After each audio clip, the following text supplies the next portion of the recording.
Cada vez sabemos que existe una popularización de la eutanasia, ¿no? Es decir, de el proveer a las personas que supuestamente quieran morir, proveer las condiciones legales para que estas personas puedan recibir lo que se conoce como el nombre de suicidio asistido. Y este tema es especialmente sensible porque una ley de suicidio asistido ha sido introducida en el Congreso del Estado de Colorado, donde yo vivo.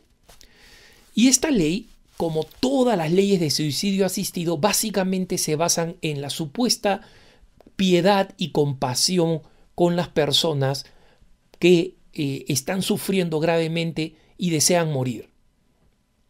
El argumento usual es que una persona que está con una enfermedad gravísima y que es una enfermedad mortal y que esta enfermedad lo único que produce es dolor y produce una pérdida de dignidad, si por ejemplo significa ir perdiendo el control de las funciones, la capacidad cognitiva, es decir, la capacidad de escuchar, entender o responder o reaccionar. Esa sería una forma de morir indigna y las personas quieren morir con dignidad y en consecuencia escogen una fecha y desean hacerlo con asistencia médica, y eso sería lo compasivo, lo misericordioso.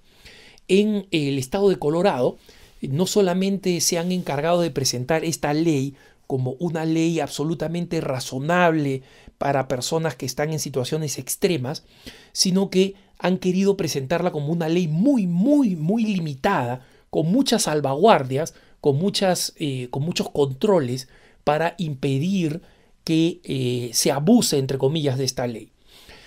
La respuesta es muy sencilla. Para nosotros los católicos, la vida la da Dios, y eso lo creemos los cristianos. Pero obviamente quienes sustentan este argumento son personas que dicen, mira, esa es tu opinión religiosa, pero nosotros tenemos una opinión basada en la realidad y queremos una solución práctica, médica y legal, ¿no? Bueno, los católicos tenemos una respuesta que no requiere del argumento religioso. El argumento religioso nos da la convicción, la fuerza, la energía, la certeza.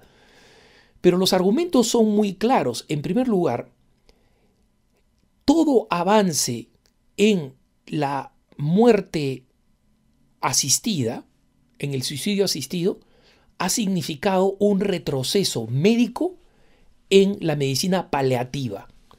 Dado que a las personas que sufren mucho las podemos matar, ¿para qué vamos a avanzar la medicina en el tratamiento paliativo? Es decir, el sufrimiento, ¿no? Recientemente en Estados Unidos he visto una publicidad de una medicina que acaba de ser aprobada por la FDA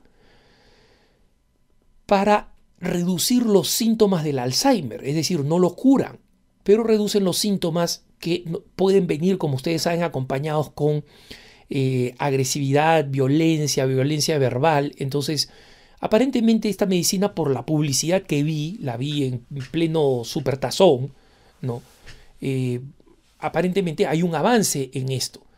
Pero si es que nosotros a las personas que tienen Alzheimer podemos permitir que dejen escrito, ¿sabes qué? Llegado a este punto me matan, o ¿sabes qué? Mientras sé que tengo Alzheimer, antes de que pierda la conciencia, mátenme. ¿Qué laboratorio va a comenzar a invertir en mejorar la situación de las personas con Alzheimer? Entonces, esa es una razón médica que muchas personas no creyentes argumentan para oponerse a la muerte asistida.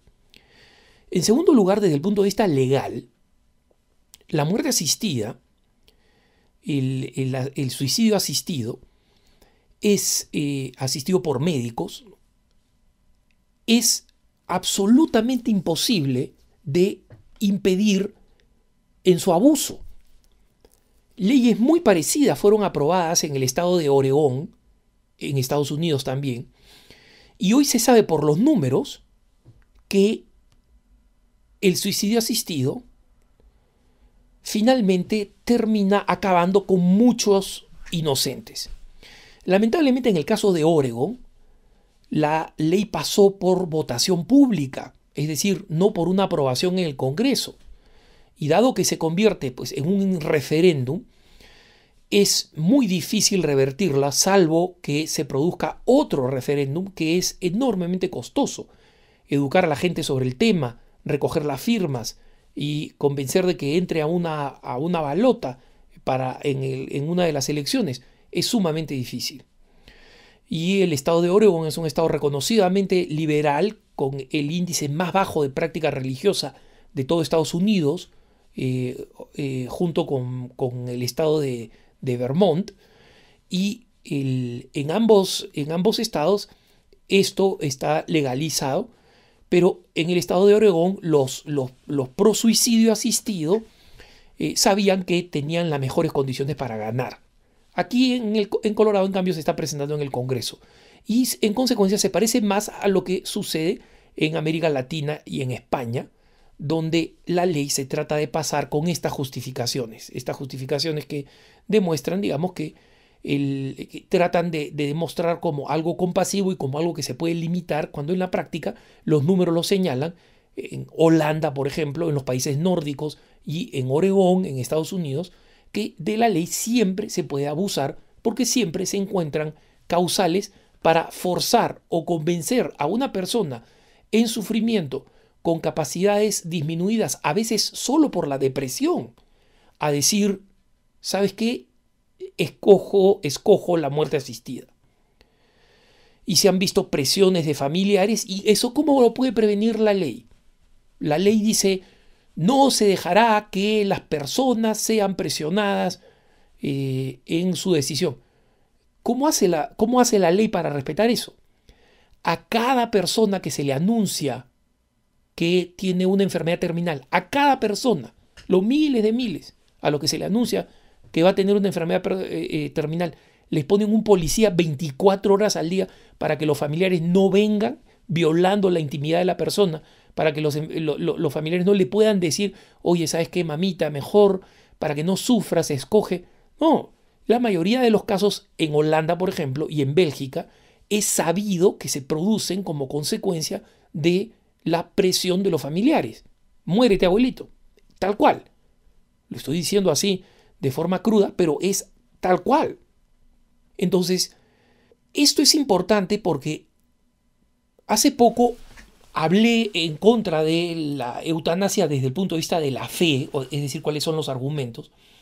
Y una persona católica me dijo que no había que ser tan firme y tan, entre comillas, radical con este tema. Como saben ustedes, radical es visto como algo malo, insultante, ¿no? Y esta persona decía, quizá uno de los momentos más difíciles es cuando la familia o el propio enfermo en solitario decide no continuar con un tratamiento específico. Si la decisión es tomada en conciencia y no por un arrebato temporal, debiera ser profundamente respetada por todos porque se pone en juego el ejercicio de la libertad. Esa no es una afirmación católica, por si acaso. Y digo, ya he presentado cómo los argumentos actualmente de los opuestos a la legalización de la eutanasia, que no son católicos, son argumentos también médicos y legales, donde se ha visto que son más los casos de abuso de la ley de eutanasia que los casos extremos que se utilizan como ejemplo para legalizarla. Pero en este caso, esta no es una visión católica, y esto me lo escribe una persona que se declara católica bien formada. No, la libertad del católico no es absoluta. ¿Una persona en el ejercicio de su libertad puede decidir matarse? Puede, ese es el ejercicio de su libertad. Pero eso significa que porque lo escoge la persona en conciencia, la persona no tiene culpa, y en consecuencia los católicos que están a su alrededor no deben recomendarle de la manera más insistente que no peque. No. La libertad no es el bien absoluto. El bien absoluto es el bien. La libertad es la herramienta a través de la cual nosotros llegamos al bien, apartándonos de las decisiones malas y utilizando la conciencia, pero no solo la conciencia, como nos enseña la Iglesia, la conciencia bien formada. porque este término de que si la decisión es en conciencia y no por un arrebato personal es la clásica trampa de los liberales morales. La conciencia puede ser absolutamente estúpida e ignorante y en consecuencia conducir a una persona a la muerte moral, al pecado mortal y a la condenación eterna. Y por eso la Iglesia insiste en una conciencia bien formada, no en una conciencia punto, en una conciencia bien formada. Es verdad que una persona tiene que tomar una decisión en conciencia, yo la tomo en conciencia, pero bien formada, ¿qué significa? Que tiene que saber cuáles son las consecuencias de sus actos, que tiene que conocer la doctrina católica, que tiene que conocer cuál es la enseñanza de la Iglesia sobre este tema, que si no existe una enseñanza específica, entonces tiene que tener las herramientas, el conocimiento del catecismo, de la fe, de la tradición, del magisterio, de la Sagrada Escritura, para usar las herramientas de la razón y decidir qué cosa hacer correctamente. Ese es el tema. En consecuencia, ningún católico puede decir que una persona puede decidir matarse.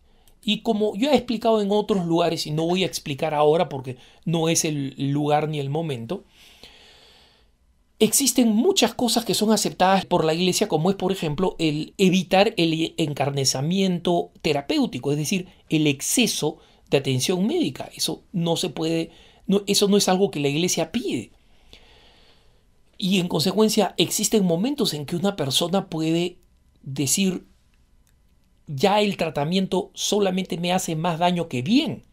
¿Cuántas veces se han suspendido quimioterapias porque lo único que van a hacer es, aunque prolonguen la vida, hacerle más daño a la persona? Y eso es moralmente aceptable.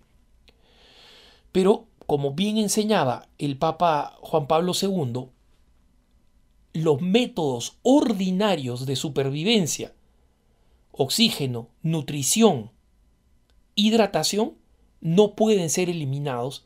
Y lamentablemente, la muerte tampoco puede ser buscada activamente, es decir, inyectándole, como quiere la actual legislación de Colorado y como quieren todas las legislaciones a favor del suicidio asistido, ponerle a la persona básicamente el mismo cóctel de drogas que se utiliza para matar a los condenados a muerte en los países donde se aplica la pena de muerte, como son la mayoría de los estados de Estados Unidos.